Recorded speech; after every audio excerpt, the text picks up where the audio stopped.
Bismillahirrahmanirrahim. Assalamualaikum warahmatullahi wabarakatuh. Ashadu an la ilaha illallah, ashadu anna Muhammad Rasulullah. Allahumma sholli ala Sayyidina Muhammad wa ala ali Sayyidina Muhammad. Kama sholaita ala Sayyidina Ibrahim wa ala ali Sayyidina Ibrahim. Bil alamina innaka hamidum majid. Kalau hasil syutingnya kurang cerah mohon dimaafkan karena ini mendung di sini ya. Mendung, kata lagu sih mendung tak berarti hujan. Bukan berarti hujan ya, tapi yang jelas kalau mendung gelap ya. Tapi ini lampu sudah kita nyalakan, semoga cahayanya tidak begitu mengecewakan. Begini, seperti waktu-waktu yang lalu, ayo kita doakan dulu semoga semua saudara-saudara kita yang bersolawat atas channel ini, semua dukungannya itu menjadi catatan amal soleh, menjadi catatan langit untuk mereka bersama keluarganya. Dan aku ribuan terima kasih atas doa-doa baik kalian ya, yang kalian panjatkan untuk aku. Dan semoga kebaikan itu, doanya itu tercurahkan juga bagi kalian semuanya ya. Oke, alhamdulillah kita sudah mengupas tuntas ya, tas tentang bagaimana ruwet bulatnya apa ini namanya Natal ya. Sekarang kita masuk yang bagian yang kedua ya.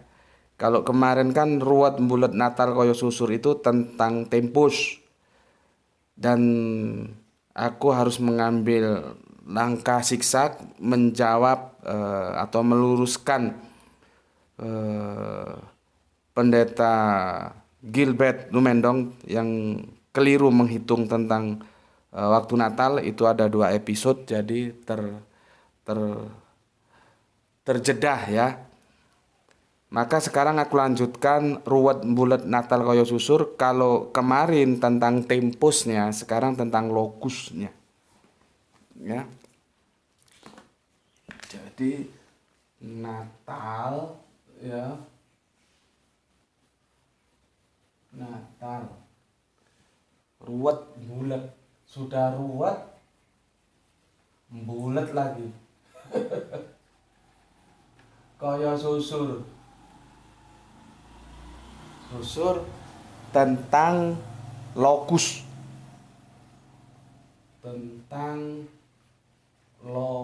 pakai, kalau bahasa Inggrisnya pakai C, ini pakai apa? Pakai K ya lah ya. Lokus, atau nanti terserah lah, Gra itu benar no, pakai C biasanya tuh. Tentang lokus itu lokal, tempat, tempus itu waktu ya. Aku review sejenak. Kemarin sudah kita bahas tuntas tentang tempus yang tidak pernah ketemu. Jadi 25 Desember itu nggak bisa dipertahankan secara akademik ya. Terus teman-teman yang maunya memaksakan diri berapologi, oh yang diperingati bukan tanggalnya ya.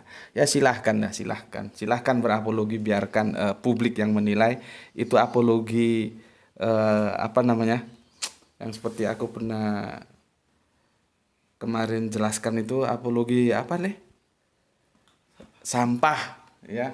Karena apa? Nggak bisa, kita itu tidak bisa terikat oleh ruang dan waktu. Ini lokus dan tempus, nggak bisa ya. Aku sudah jelaskan itu, bisa kamu lihat ya. Tapi kalau mereka mau begitu ya sudahlah. Yang paling gentle itu ya harus diakui secara akademik, memang tidak ada 25 Desember itu dinyatakan dalam Alkitab. Jadi itu hanya karangan saja. Titik. Ya, itu lebih terhormat. Kalau hanya mencari-cari pembenaran, oh kami tidak memperingati tanggalnya, kami memperingati lahirnya. Belgedes. Bikin malu aja. Kalau ada yang mengakui secara bijak, itu kita lebih hormati. Dunia akademis gitu, salah, kalaupun dia mengaku salah, memang salah ini, nah, kita hormati.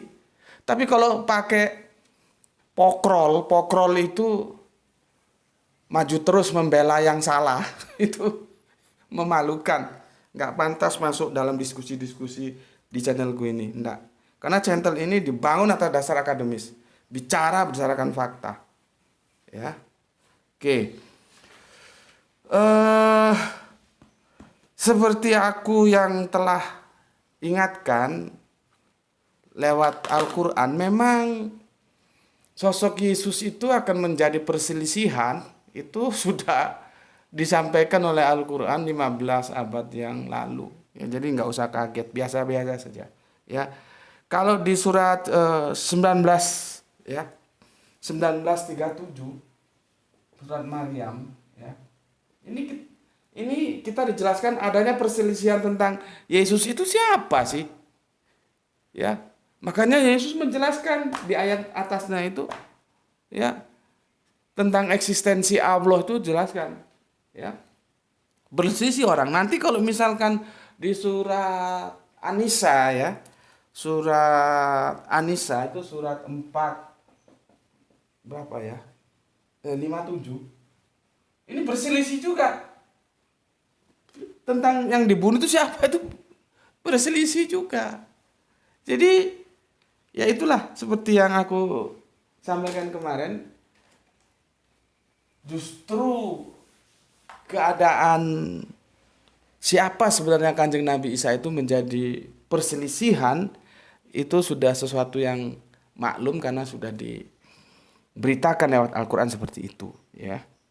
Jadi misterinya itu harus diungkap. Kalau kita mengungkap misterinya, ya berdasarkan data, Alkitab bilang bagaimana gitu. Hari ini kita sedang sibuk, ya, berdiskusi tentang Natal. Ya berulang kali sih, dan para pendeta-pendeta itu juga ada yang mengakui, bahkan Paus, ya.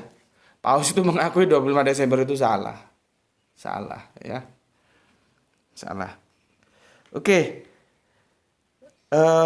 Begitu juga di Jeddah, ya, yang aku meluruskan perhitungan Natalnya Kang Mas Gilbert Lumendong, itu juga 2 episode, ya, dan itu jelas sekali salah, nggak bisa dipastikan Desember justru nggak masuk itu, ya.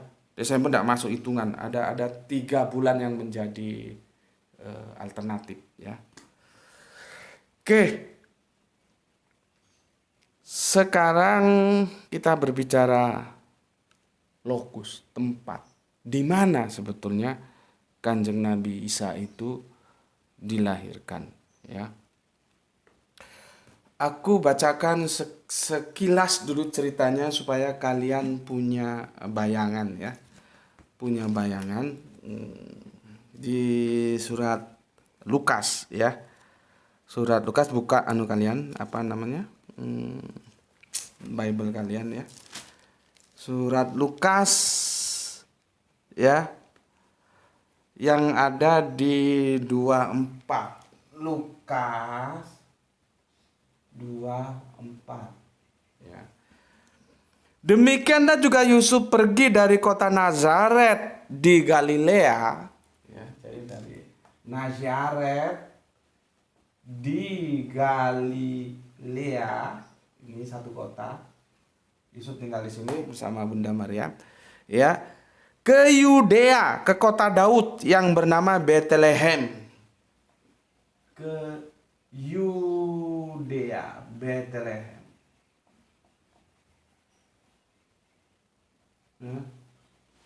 Ini menarik ini. Kenapa? Nah, ini alasannya dijelaskan. Karena ia berasal dari keluarga Daud dan keturunan Daud. Maksudnya karena dia berasal dari keluarga dan keturunan Daud. Ya, jadi berjalan. Tinggalnya di sini, ya. Ini tinggalnya, ya. Nanti sensusnya di sini. Sensusnya di sini. Kan kita ini ambil perspektifnya Lukas, ya. Bukan mengambil perspektifnya Matius. Karena nggak ketemu nanti. Kalau Lukas sama Matius dijadikan satu, nggak ketemu. Kita ini ambil perspektifnya Lukas ketika Kaisar Agustus memberikan perintah sensus, ya.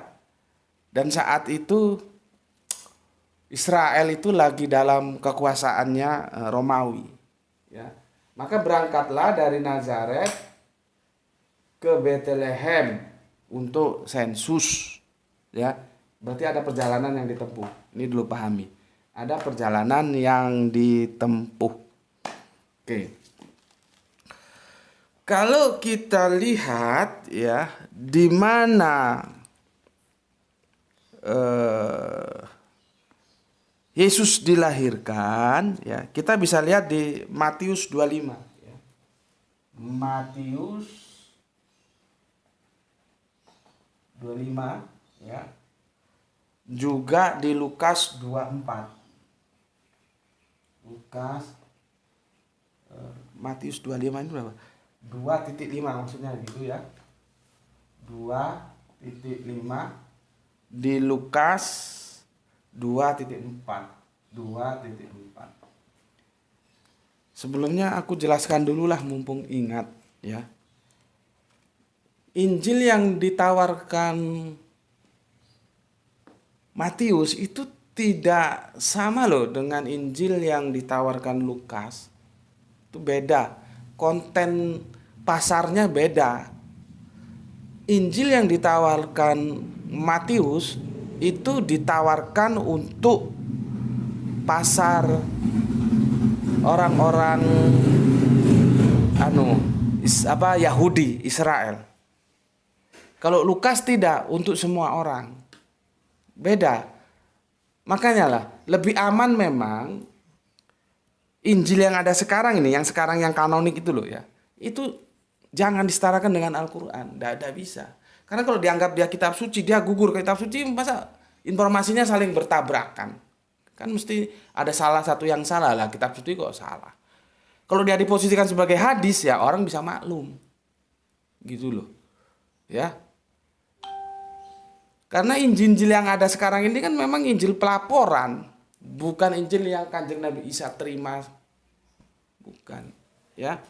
Nah, maka dari itu kalian perhatikan ketika menulis silsilah, ya, Matius itu ngambil dari Bapak Abraham, sedangkan Lukas ngambil dari Adam, lebih universal dia, karena memang Injilnya mau diwartakan kepada seluruh manusia, pasarnya lebih universal, tidak spesifik seperti Matius itu mau ditawarkan kepada orang-orang Israel, orang Yahudi ini. Maka dia mengambil pijakan Bapak Abraham. Karena apa? Bapak Abraham itu salah satu tokoh yang disegani dalam Yahudi, berikutnya baru Musa, gitu loh, ya. Makanya nanti banyak kita bicarakan ramalan, nubuat-nubuat dari Perjanjian Lama yang itu oleh Matius dipaksakan itu untuk Yesus. Jadi sangat dipaksakan nubuat itu untuk Yesus gitu. Padahal enggak. Jadi banyak yang salah memang. Ya. Kenapa dipaksakan untuk Yesus? Karena memang mau dipasarkan kepada orang-orang Yahudi. Perjanjian Lama itu kitabnya orang Yahudi, gitu, ya. Sebagai strategi marketing sih ya enggak ada masalah, ya. Cuman itu tadi, dengan kondisi seperti itulah maka Injil yang sekarang ini, yang kanonik ini tuh memang lebih aman disebut hadis, ya. Maka nanti tinggal diklarifikasi hadisnya level mana, karena hadis itu ada levelnya. Oke, lanjutnya kita baca Matius 25. Ya, kamu buka kitabmu Matius 25, ya. Matius 25. Yang order siapa itu? Yang order Zulkarnain, mohon sabar ya. Mungkin setelah Natal bisa kita kaji bareng, ya. Mohon sabar. Tapi sudah aku persiapkan. Matius 25. Bismillahirrahmanirrahim. Sesudah Yesus lahir di Betlehem tanah Yudea, zaman Raja Herodes, datanglah orang-orang Majusi dari timur ke Yerusalem. Sudah, Herodesnya kita abaikan dulu, karena nanti benturan sama Lukas. Lukas bilang di Kaisar Agustus ya. Kita lihat lokusnya saja. Betlehem tanah Yudea, ya. Betlehem tanah Yudea. Betlehem Yudea. Ya. Oke, sekarang kita lihat Lukas 24. Lukas 24. Demikianlah juga Yusuf pergi dari Nazaret ke Galilea. Ya. Sorry. Demikianlah juga Yusuf pergi dari kota Nazaret di Galilea, bukan ke Galilea. Jadi Nazaret itu ada di daerah wilayah Galilea ya. Ke Yudea, ke kota Daud yang bernama Betlehem. Karena ia berasal dari keluarga dan keturunan Daud, supaya didaftarkan bersama-sama dengan Maria tunangannya. Ya. Ya. Dan kalau kita tanya di mana Yesus itu dilahirkan, maka sepakat pada tingkat Betlehem loh. Ini sepakat. Ini Lukas 24 ini ya. Ini juga di Betlehem di Yudea. Ketemu mereka di sini. Ya, jadi kita harus jujur. Kalau ketemu ya kita bilang ketemu, kalau enggak ya enggak gitu loh ya. Sebentar, aku minum dulu. Bismillahirrahmanirrahim.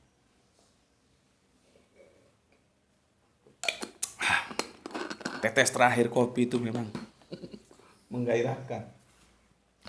Ya, aku ulangi.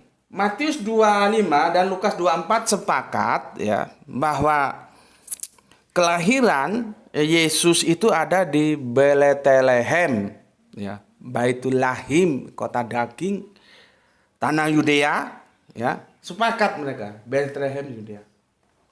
Tapi ingat, misalkan aku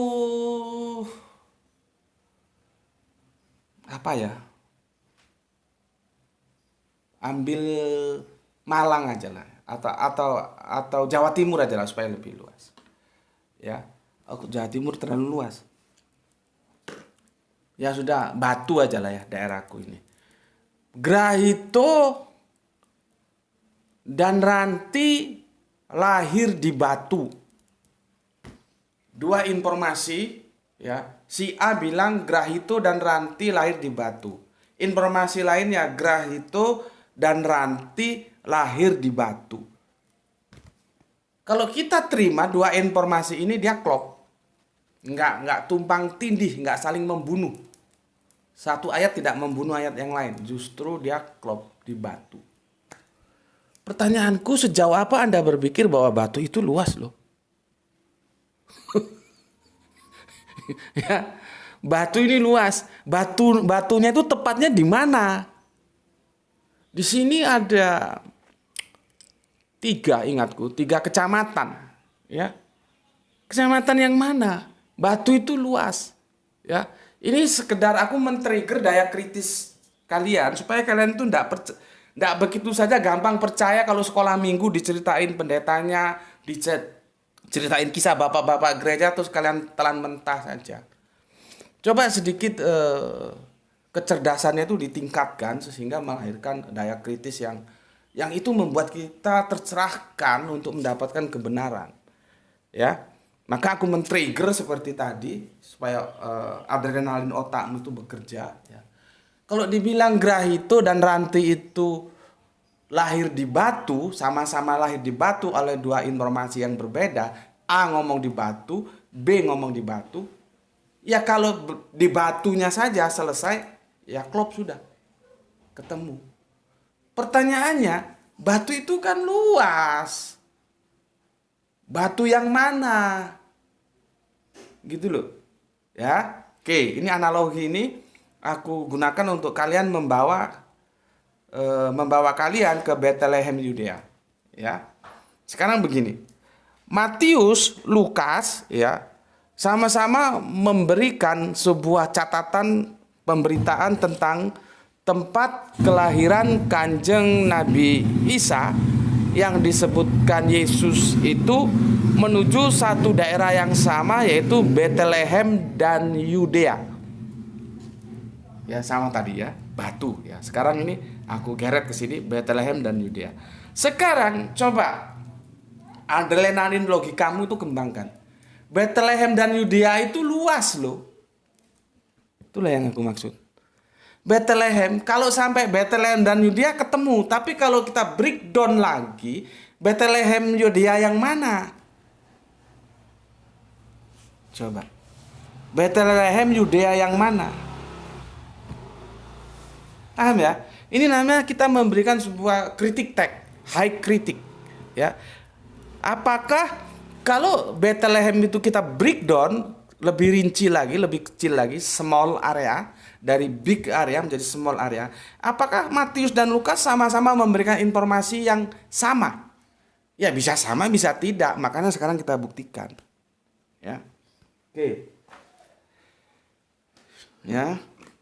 Lukas 27. Ya. Lukas 2 maksudku ya. Lukas di mana ya? Ini nanti kalian screenshot lah ya. Ini mau aku hapus ya. Kalian screenshot. Ya. Ya aku hapus ya. Kita lihat sekarang apakah ketika kita breakdown itu waktu tempatnya itu sama. Lukas ya. Lukas 2:7 plus 2 plus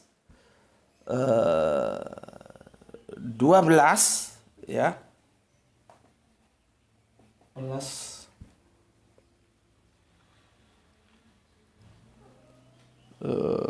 berapa ini? 2:16 ya. 27 plus ini begini maksudnya nih, keliru nanti begini. 27 plus 2:12 gini loh. Bukan gini, kalau gini sampai ya 7 sampai 12. Ini enggak, satu ayat. 2:12 plus 2:16. Perhatikan ya, bukan 7:12. Bukan begini loh ya. Kalau begini berarti dia sampai. Tapi ini cuman satu ayat ya. Ini sendiri ya. Kita mulai baca dari 27 ya. Dan inilah tandanya bagimu, kamu akan menjumpai seorang bayi dibungkus dengan lampin dan terbaring di dalam palungan. Ya, ini palungan. Oke. Sekarang 2:12 ya. Oh, itu tadi 2:12 ya. 2:27 sekarang yang kita baca 27-nya ya. 27. Dan ia melahirkan seorang anak laki-laki, anaknya yang sulung, lalu dibungkusnya dengan lampin dan dibaringkannya di dalam palungan, karena tidak ada tempat bagi mereka di rumah penginapan. Perhatikan, yang penting tidak ada tempat bagi mereka di rumah penginapan. Mungkin sudah di booking lah ya. Kan orang-orang pada datang semua mudik ya, mau sensus di booking, jadi tempatnya untuk menginap sudah nggak kebagian gitulah kira-kira ya. Di palungan. Jadi yang 7 tadi di palungan, yang 12 di palungan. Yang ini tadi yang menarik ini ya, tidak ada tempat, no rumah. Ya. Berikutnya 7:16. Lalu mereka cepat-cepat berangkat dan menjumpai Maria dan Yusuf dan bayi itu yang sedang berbaring dalam palungan.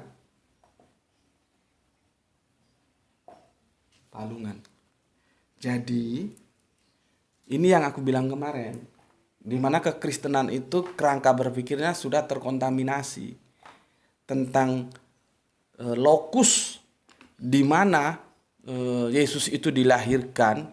Kalau kita lihat dulu ya, zaman aku dulu itu belum ada media sosial seperti sekarang, mesti rame itu di kantor pos ya. Sama lah kalau mau Natal tahun baru sama seperti Idul Fitri itu, kartu pos itu semua itu kalau menjelang Natal itu gambarnya itu Ibunda Maryam menggendong bayi Yesus dikelilingi beberapa orang, dan itu di kandang domba.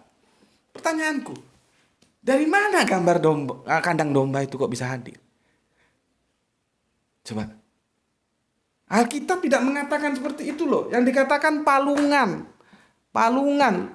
Ya, Lukas 3 kali mengatakan palungan. Ya, palungan. Palungan.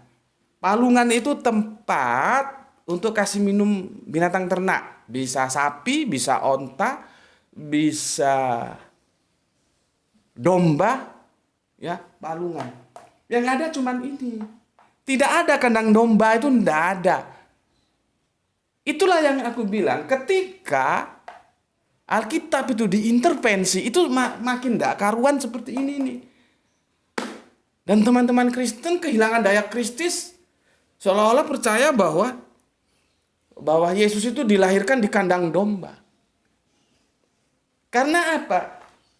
Yang menggagas tafsiran seperti itu, dia bergerak dari palungan, bahwa palungan itu adalah di dalam kandang dan kandangnya itu kandang domba. Padahal yang namanya palungan itu, pertama, dia tidak mesti di dalam kandang.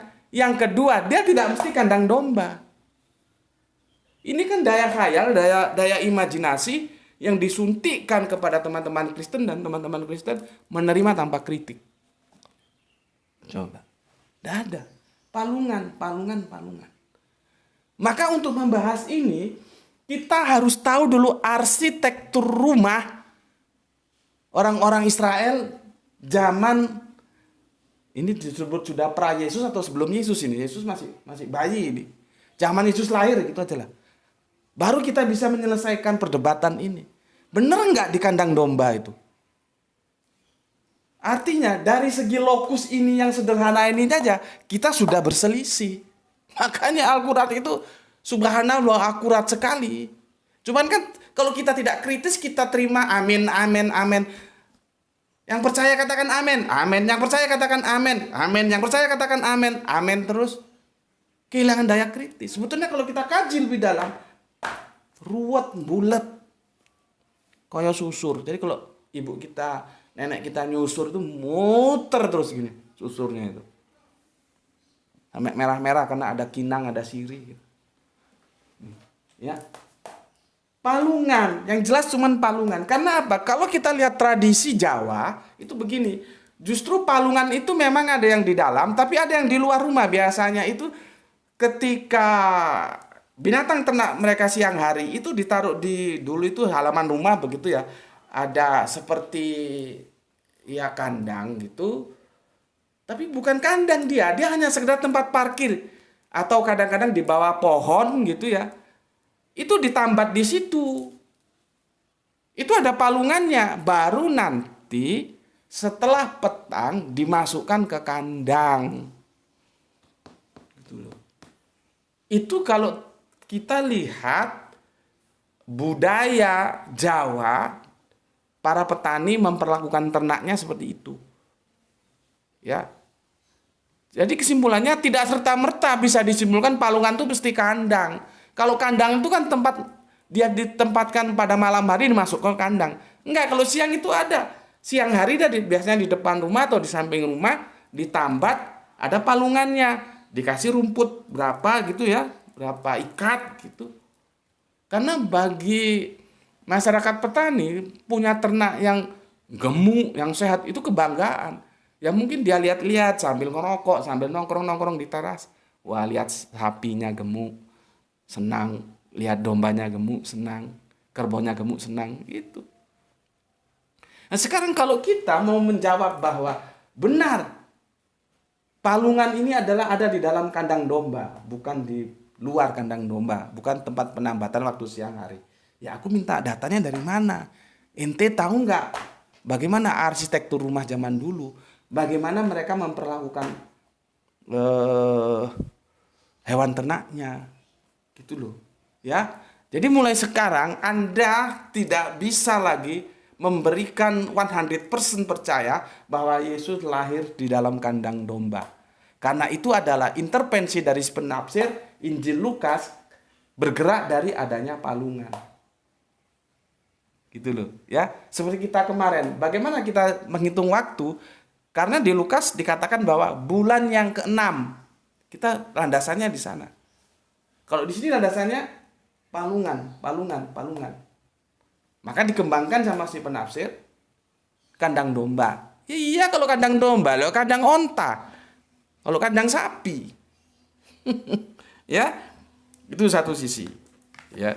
Sekarang kita lihat ya. Itu di Lukas 27 ya. Sekarang di Matius 2:11 ya. Matius 2:11. Ingat ya, ini tidak ada rumah. Ya, tidak ada rumah. Ya. Kita lihat Matius 2:11. Sebentar. Ini kopinya sudah habis ini. Bismillah.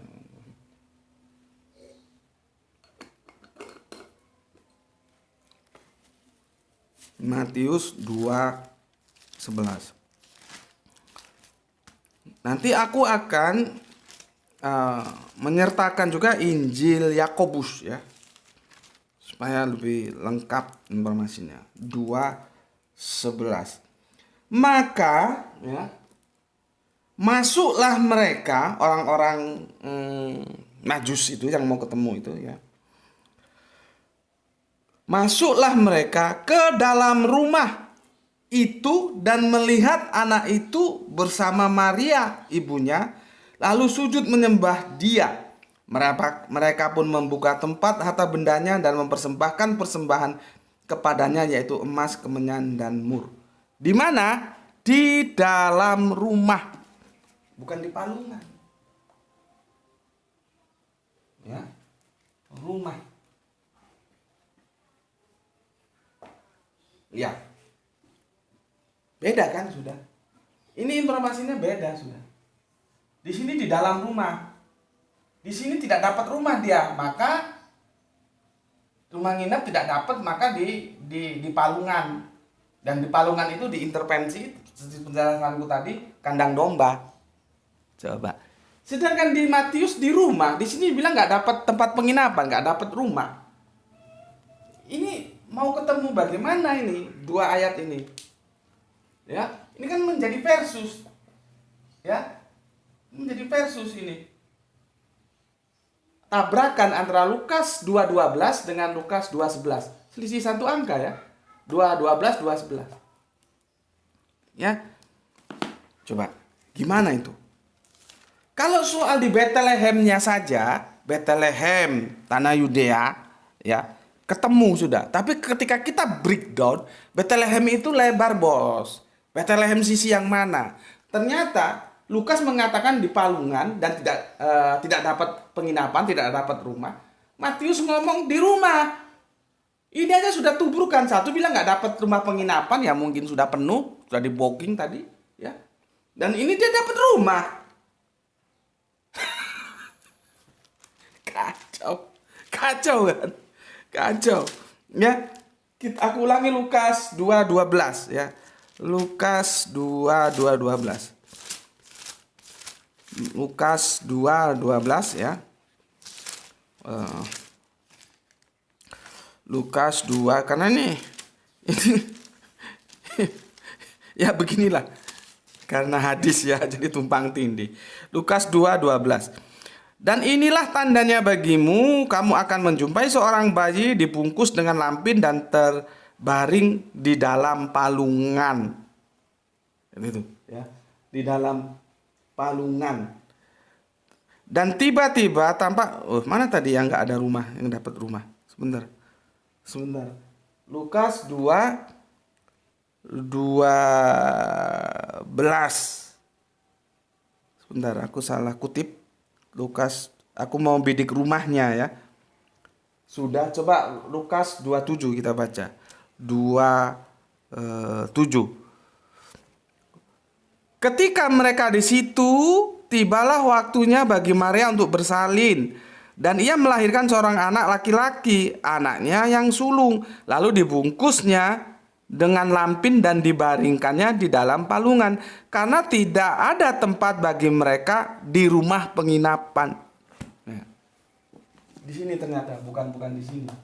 Di sini nggak dapat tempat di rumah penginapan. Jadi rumah penginapannya, kerangka berpikir Lukas, rumah penginapannya penuh, maka ditempatkan di palungan. Dan palungan itu dikembangkan menjadi kandang domba. Ya. Padahal di Matius dapat rumah. Ini ditemuin sama Majus. Ada bilang Magus, ada bilang Majus, ada bilang kaum Majusi dari Persia sana. Ini kan mau nemu ini. Ya, terserah mau bilang mana, Magus, Majus, Majusi, terserah. Ini di rumah, bukan di kandang. Loh, sudah azan deh. Sudah azan. Itu dulu ya, karena nanti di interval aja Le. Karena aku harus sholat asar, nanti kita lanjutkan karena aku akan tawarkan kepada kalian semua meskipun kalian tidak menerima tentunya. Injil Yakobus bercerita bagaimana terkait dengan lokus di mana Kanjeng Nabi Isa atau Yesus itu dilahirkan. Yang jelas dari catatan Lukas dan Matius sudah bentrok seperti ini. Ya. Bentrok seperti ini. Oke, itu dulu ya. Dan sebagai pengingat, nggak mungkin orang lahir di dua tempat, lahir di rumah terus lahir di palungan, itu lahir di kandang domba, itu nggak mungkin ya. Seperti aku lahir itu pasti sekali, tempatnya satu, waktunya satu gitu ya. Oke, itu dulu, nanti aku lanjutkan tentang Injil Yakobus. Mungkin sedikit kita menukil Al-Quran gitu. Dan itu bukan maksud aku mengintervensi teman-teman Kristen, enggak. Hanya aku sedikit memberikan informasi apa kata Al-Quran. Karena nanti jangan sampai disalahpahami aku akan membidik cerita ini dengan mengintervensi menggunakan Al-Quran. Oh, mana bisa Pak dilihat dari Al-Quran? Enggak, Al-Quran hanya aku kasih tahu. Ini loh Al-Quran bicara gini. Karena nanti Al-Quran aku kalau ada waktu aku kumpas secara tersendiri. Ya. Enggak, hanya aku kan bicara begini gitu aja sekilas. Tidak. Kita akan murni bicarakan bahwa dalam catatan Lukas, Matius ini sudah bermasalah, ditambah lagi nanti Injil Yakobus bermasalah lagi. Ya. Meskipun aku tahu bagi kalian Yakobus itu apokrifa, tapi ya sebagai pengetahuan kan wajib untuk dibuka juga ya, untuk ditawarkan. Oke. Aku mau sholat asar dulu. Setelah itu nanti kita lanjutkan. Bismillahirrahmanirrahim. Bismillahirrahmanirrahim. Alhamdulillah baru selesai menunaikan sholat asar ya. Kita jeda sebentar tadi dan kita lanjutkan kajian kita. Oke, sebetulnya kalau kita kupas tuntas seputaran kelahiran Yesus dalam perspektif Matius dan Lukas, itu ada satu lagi yang nggak pernah bisa ketemu. Cuman tidak aku bahas secara rinci seperti tadi karena dia tidak menyangkut tentang lokus ya. Tidak berhubungan dengan lokus. Jadi nanti takutnya nggak fokus, kita fokus ke lokusnya aja sekarang. Intinya apa yang disampaikan Matius dan apa yang disampaikan Lukas tentang siapa yang pertama kali menemui Bunda Maryam ketika Kanjeng Nabi Isa dilahirkan itu beda-beda ya. Antara yang dinyatakan Matius dan dinyatakan Lukas itu enggak bisa ketemu, beda-beda. Cuman itu tidak kita bahas lah ya karena nanti nggak fokus. Aku ingin kita fokus ke lokusnya aja ya. Lokusnya saja. Oke. Begitulah keadaannya apa yang disampaikan oleh Lukas dan apa yang disampaikan oleh Matius ya. Mereka ketemu di Betlehemnya, tapi Betlehem yang mana? Betlehem kan luas ya. Setelah kita breakdown, nah ketemu yang satu di palungan, yang satunya di rumah. Bahkan di Lukas 27 nggak dapat rumah tempat menginap dia karena sudah penuh mungkin ya. Karena kan mudik sensus kembali ke daerahnya masing-masing, dan pada saat itu Bethlehem menjadi penuh ya, nggak kebagian tempat menginap, rumah menginap gitulah kira-kira. Jadi nggak ketemu ya.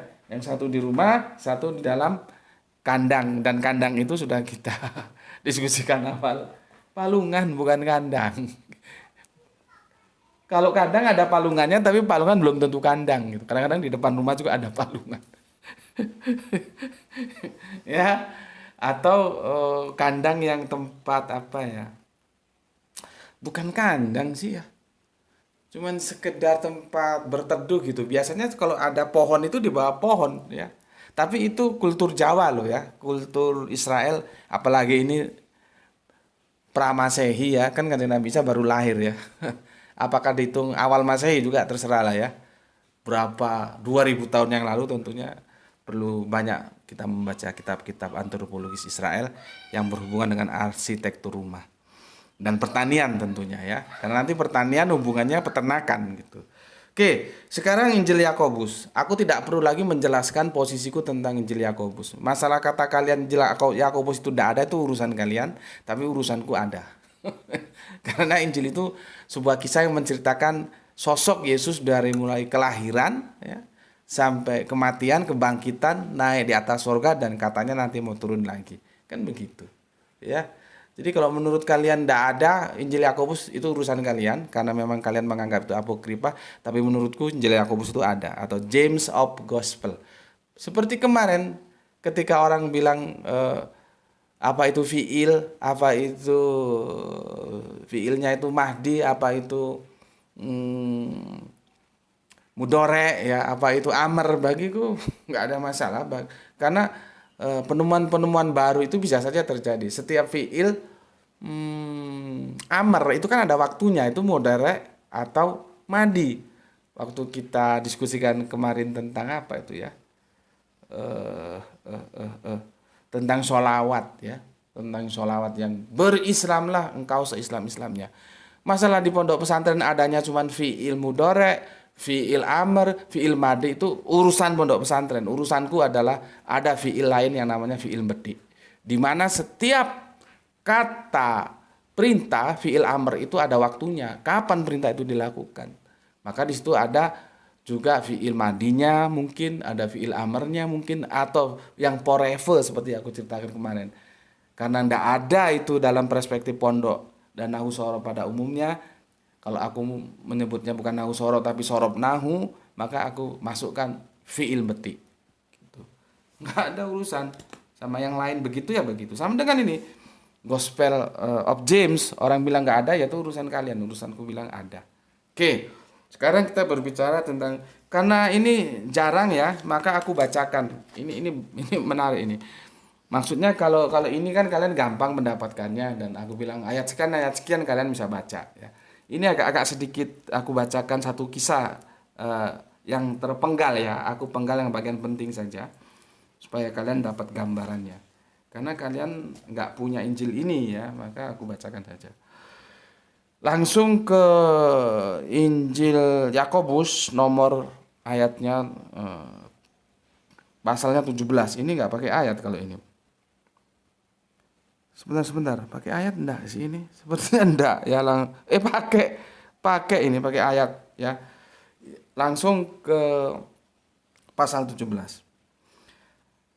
Jadi ini perspektifnya hampir sama dengan Lukas. Dia berbeda dengan Matius. Adapun Kaisar Agustus memerintahkan setiap orang Bethlehem, Yudea, mendaftarkan diri untuk keperluan sensus penduduk. Sama kan dengan Lukas. Maka Yusuf bertanya-tanya, aku akan mendaftarkan putraku, tetapi apa yang akan aku lakukan terhadap gadis ini? Maksudnya Bunda Maria. Ya. Jadi dari sini kalian tahu kenapa masih disebut bagaimana aku mendaftarkannya ya. Lalu bagaimana terhadap gadis ini? Gitu. Itu nanti kalian tahu bagaimana antropologis budaya perkawinan Semitik. Arab, Yahudi itu hampir sama. Dan ini nanti bisa kita gunakan untuk mengkaji bagaimana pernikahan Kanjeng Nabi terhadap Ibunda Aisyah, apakah seperti yang dituduhkan orientalis dengan sekeji itu ya, semurahan itu? Enggak lah. Karena mereka tidak menyentuh antropologis budaya. Makanya seperti ini masih dibilang begini, ya. Tetapi apa yang aku lakukan terhadap gadis ini? Ya, yang dimaksud Bunda Maria yang diambilnya karena Yusuf menang dalam mengundi siapa yang akan mengasuh Bunda Maria, diambil dari Bait Allah setelah diasuh oleh Bapak Zakaria. Masih disebut gadis ini, belum disebut istriku. Ya. Bagaimana aku akan mendaftarkannya? Apakah sebagai istriku? Aku malu melakukannya, ya. Apakah sebagai putriku? Umat Israel tahu bahwa dia bukan putriku. Bagaimana hal ini harus diputuskan? Terserah Tuhan.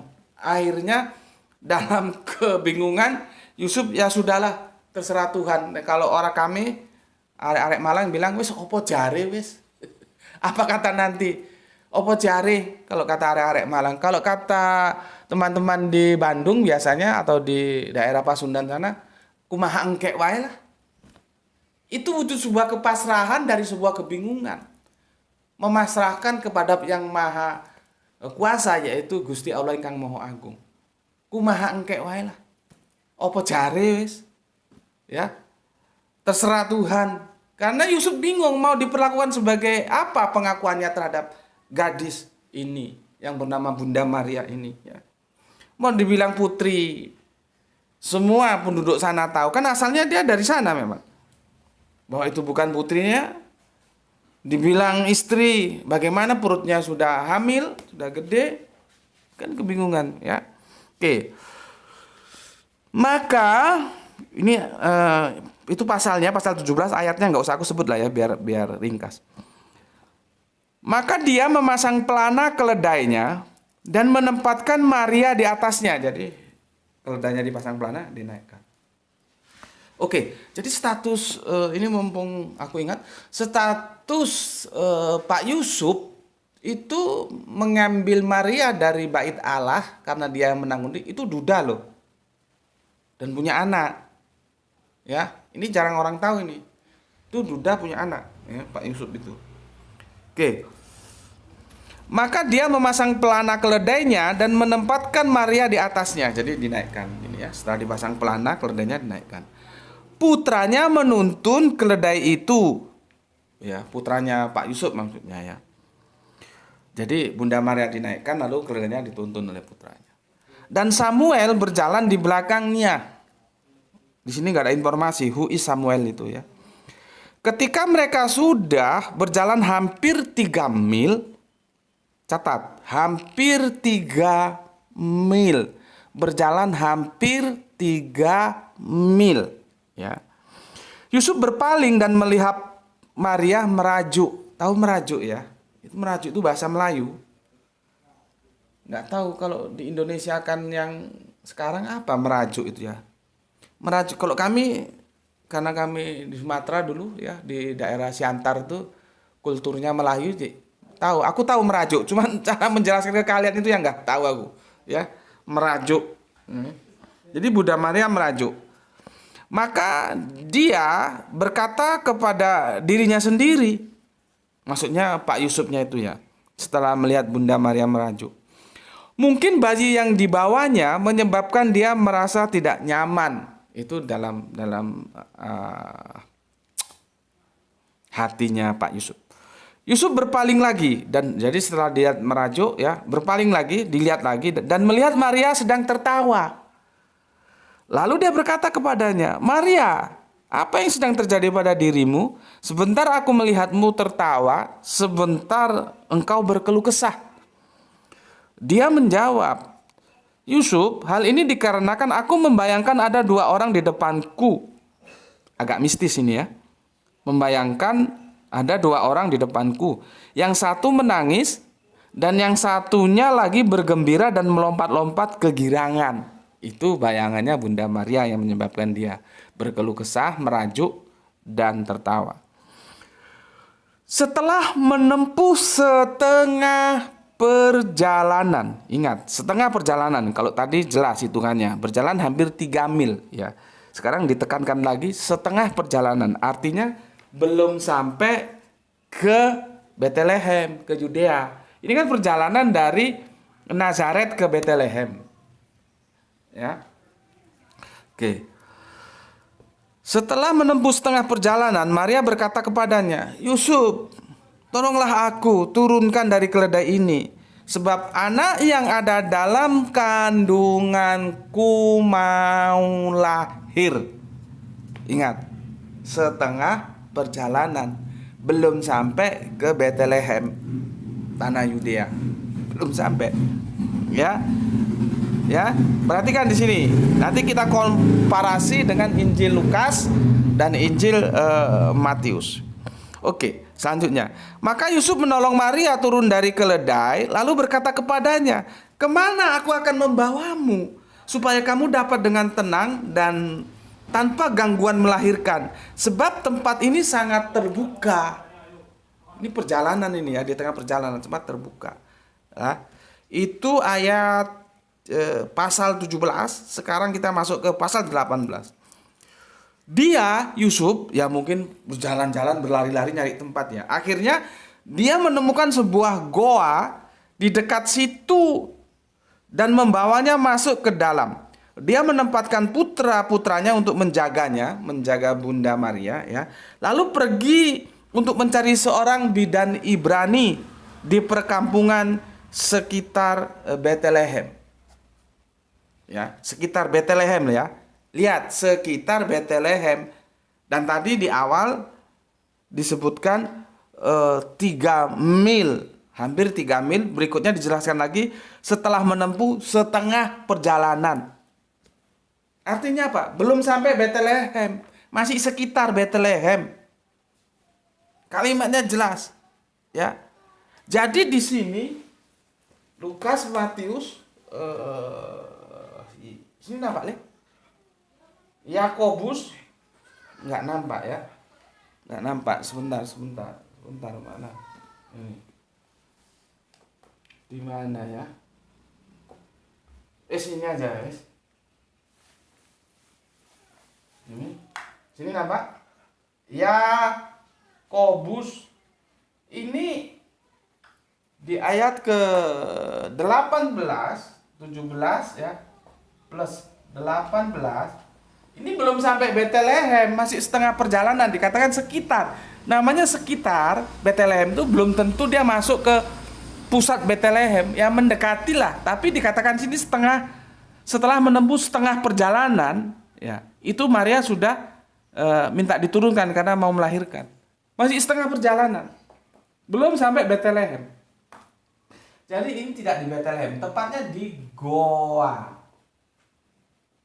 Ya. Ini tadi di palungan, ini tadi di rumah, ya, ini di goa. Lihat. Lukas di palungan. Matius di mana melahirkan? Di dalam rumah. Yakobus di dalam goa. Lihat. Ya. Ya, jadi begini. Ya. Satu dikatakan melahirkan di palungan, satu melahirkan di rumah, satu di goa. Ketika dalam perjalanan, di tengah perjalanan perut Bunda Maria sakit dan dia mau melahirkan, bingung. Ini tempat terbuka di mana? Akhirnya Bapak Yusuf mencari tempat dan dia menemukan goa. Maria dimasukkan goa ke dalam goa supaya ya tentunya kan kalau terbuka nggak enak ya. Dan putra-putranya disuruh menjaga. Kemudian Bapak Yusuf mencari bidan Ibrani di daerah setempat. Ini aku ceritakan aja supaya cepat ya. Bidan Ibrani nanti ketemu Salome. Ya. Nanti ada Salome di situ ya. Dicari bidan Ibrani untuk apa ya? Untuk membantu persalinan ya. Di ayatnya itu begini. Di ayat 19 yang ke-17, pasal 19 ke-17. Dan bidan itu berteriak, "Betapa agungnya hari ini bagiku karena aku telah melihat mukjizat yang baru ini." Lalu bidan itu meninggalkan goa dan ia menjumpai Salome. Jadi Salome itu orang yang diajak, ya katakanlah, kenalannya ibu bidan Ibrani ini. Karena ibu bidan Ibrani ini menemukan mukjizat yang dia sendiri hampir-hampir tidak percaya, loh kok bisa begini ya. Lalu dia ajak Salome. Salome juga gak percaya, disuruh nyoba. Jadi begini, ini mungkin terlalu apa ya?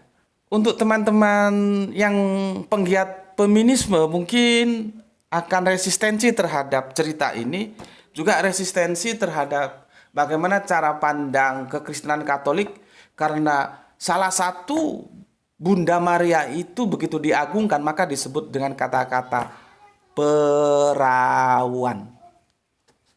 Nanti kita bahas ketika kita bahas khusus tentang Bunda Maria. Bunda Maria itu disebut Zakia, maka kalian harus tahu apa itu arti Zakia ya, sampai dibikin lagu ya oleh Ian Antono, iramanya rock padang pasir seminya, dan dilakukan oleh Ahmad Albar. Judul lagunya Zakia, cari itu di YouTube banyak. Jadi Bunda Maria itu Zakia. Lah feminisme tentu agak resisten dengan apa yang disampaikan oleh Katolik dan disampaikan oleh Yakobus. Jadi mereka protes seolah-olah perempuan itu hanya dihargai dari keperawanannya saja. Gitu. Tapi bagaimana kita akan menghargai perempuan yang belum nikah sudah nggak perawan? Tidak berharga, itu sampah. Ya. Jadi Katolik itu mesti menyebut perawan Maria. Begitu juga di sini. Jadi Salome disuruh nyoba, setelah nyoba, Maria kamu baring dulu biar dilihat gini. Begitu dicoba sama Salome, tadi ya maaf ini agak vulgar ya. Disuruh rebah, dimasukkan tangannya, tetap terus menjerit, waduh aku telah mencobai Tuhan. Jadi Bunda Maria itu dikabarkan sebelum melahirkan ya perawan, begitu melahirkan tetap perawan abadi. Itu loh. Makanya dia disebut Zakia. Ini nggak tahu pendeta-pendeta tahu nggak apa itu Zakia? Ya. Ini kita berbicara proses kultur Ibrani loh ya. Tetap perawan. Mau melahirkan, sesudah melahirkan kondisinya tetap. Sampai-sampai bidan Ibrani ini ngajak Salome, coba kamu, aku saja nggak percaya, coba kamu tes. Ternyata tetap perawan. Ya, oke. Tapi itu satu kisah tersendiri, bukan dalam fokus kita. Karena fokus kita lokus, nanti bisa kita kalau perlu kita kaji ulang ya. Kita review tentang bagaimana masa kecil Bunda Maria berdasarkan Injil Yakobus, itu sangat menarik ya. Kita kembali ke sini aja lah. Ke lokus ya. Kembali aku katakan yang pertama Lukas di palungan, Matius di rumah, Yakobus di goa. Ya. Jadi kan aku pernah bahas tentang silogisme antara kandang domba dan di bawah pohon korma. Kan ada dunia kekristenan sekarang, tidak semua loh ya. Sebagian kekristenan itu akan memisahkan bahwa Yesus itu bukan Kanjeng Nabi Isa dalam Al-Quran. Silogisme yang diambil itu, yang satu dilahirkan di kandang domba, padahal kandang domba sudah bermasalah, seperti aku yang ceritakan tadi. Yang satu dilahirkan di bawah pohon korma. Itu alasan mereka. Maka aku jawab, nggak usah jauh-jauh. Ya. Nah, aku menyinggung sedikit, meskipun aku katakan berkali-kali, aku bukan hendak mengintervensi dengan Al-Quran, enggak, biar begini saja. Tapi yang aku sampaikan, coba pikir ulang lah. Nggak usah jauh-jauh antara perspektif Islam dan Kristen. Nggak usah dalam perspektif apa yang disampaikan Lukas, Matius, dan Yakobus, lalu dikomparasi dengan Al-Quran. Nggak usah. Dalam perspektif kekristenan saja, antar kitab ini sudah bermasalah. Jadi nggak usah membuat silogisme antara kandang domba dan pohon korma. Lebih baik bikin silogisme aja antara pohon korma dan pohon cemara gitu loh. Jadi nggak usah tanggung-tanggung. Karena apa? Dalam perspektif perjanjian baru saja sudah bermasalah. Apakah lokusnya itu di palungan ataukah di rumah? Ini Injil kanonik, ya. Aku tambahkan salah satu Injil apokrifa Yakobus di dalam goa. Ini sudah bermasalah. Di dalam kekristenan sendiri, kalau kita pakai Injil kanonik sudah bermasalah antara palungan rumah. Ditambah Injil Yakobus yang apokrifa sudah bermasalah lagi goa. Terus mana yang benar? Makanya nggak usah jauh-jauh dibawa ke pohon korma, enggak. Di sini aja dia sudah bermasalah. Ya, maka dari itu kalau Al-Quran mengatakan bahwa akan berselisih, ya ini buktinya ini berselisih. Oke, dari sini kita sudah kupas tuntas bahwa Natal dalam perspektif tempus waktu kapan bermasalah, kemudian kita kembangkan dalam perspektif lokus di mana juga bermasalah. Jadi tempusnya bermasalah, lokusnya bermasalah, maka tidak terlalu berlebihan kalau kajian kita kasih tajuk ruwet bulet Natal koyo susur tentang lokus, yang kemarin tentang tempus. Jadi ini supaya diketahui khususnya untuk teman-temanku yang Islam, saudaraku yang Islam, untuk apa kalian mengucapkan Selamat Natal? Untuk apa? Coba renungkanlah dalam kesendirianmu. Untuk apa? Sebuah peristiwa yang masih amburadul begini. Di dalam kekristenan dia juga masih amburadul carut marut. Terus kamu mengucapkan Selamat Natal untuk apa? Sedangkan itu sendiri bersinggungan dengan akidah. Yang aku sudah tulis kemarin, sudah aku sampaikan kemarin nggak salah, videonya aku unggah. Hati-hati, karena ada sekarang upaya menggeser bahwa Natal itu bukan masalah akidah, tapi digeser ke masalah muamalah. Hati-hati dengan pemikiran seperti ini. Tidak bisa tidak, masalah Natal itu nanti itu pasti berujung kepada Kanjeng Nabi Isa. Dan siapa Kanjeng Nabi Isa itu? Teman-teman Kristen memahaminya dia sebagai Allah. Jangan pahami menurut kamu sebagai manusia. Mereka mengatakan Ibnullah, kamu mengatakan itu Ibnu Maryam. Itu urusanmu. Tapi ketika Natal, jangan pahami menurut pemahaman, pahami menurut Kristen, karena itu urusan orang Kristen. Sudah aku jelaskan di video kemarin. Terus kamu ya beresiko terhadap akidah. Pertama, di sana pertanggungjawabannya yang berat. Yang kedua, masalah Natal sendiri begitu amburadulnya. Terus dua ini akan kamu abaikan hanya karena kamu ingin disebut toleran.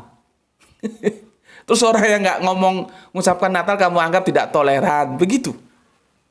Iya, begitu. Coba bercermin, bagaimana Kanjeng Nabi ketemu sekian kali Natal di Madinah Al-Munawwaroh, karena di sana juga ada komunitas Kristen.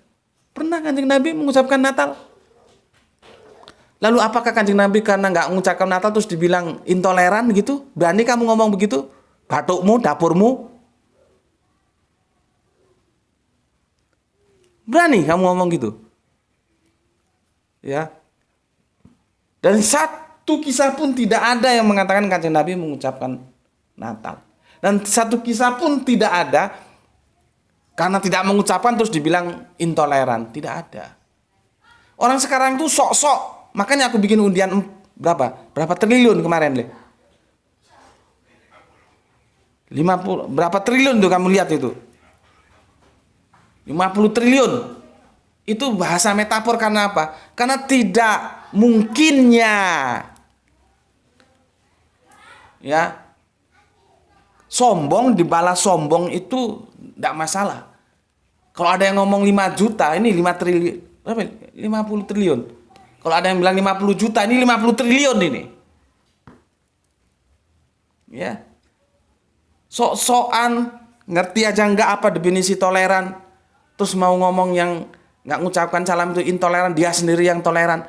Dalam akidah itu tidak ada kompromi, karena dia saklek. Kan kita bisa berbuat baik di dalam hal yang muamalah.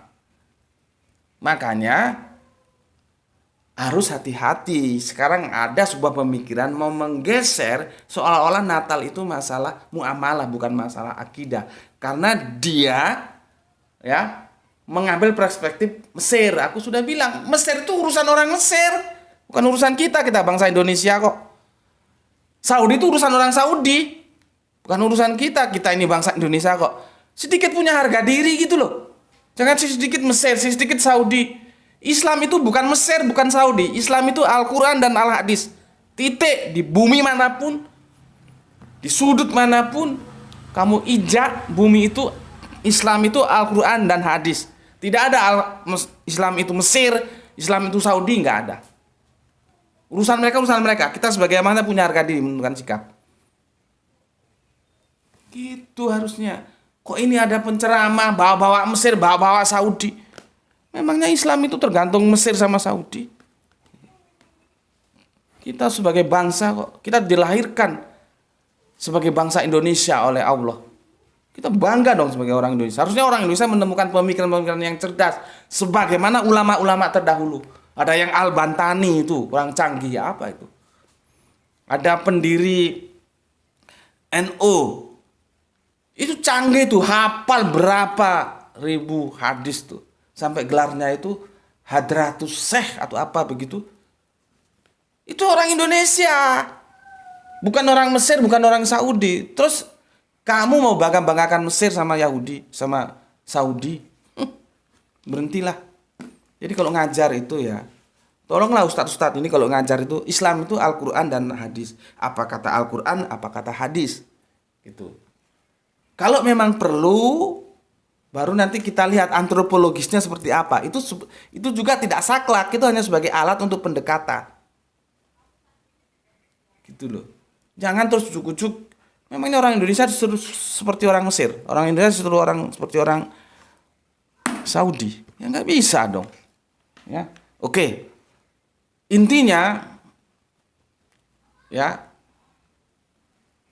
bahwa Natal itu begitu ruwet bulatnya, begitu ya kayak susurnya, ya tidak bisa dikatakan dalam suatu titik temu.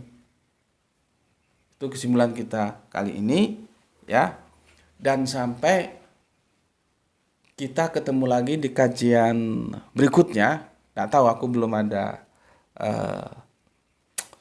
ancer-ancer kita mau mengkaji apa ya. Tapi sepertinya tidak jauh-jauh dari Natal lah ya. Nanti setelah tanggal 25 seperti yang aku bilang tadi, mungkin kita akan mengkaji tentang Who is Zulkarnain?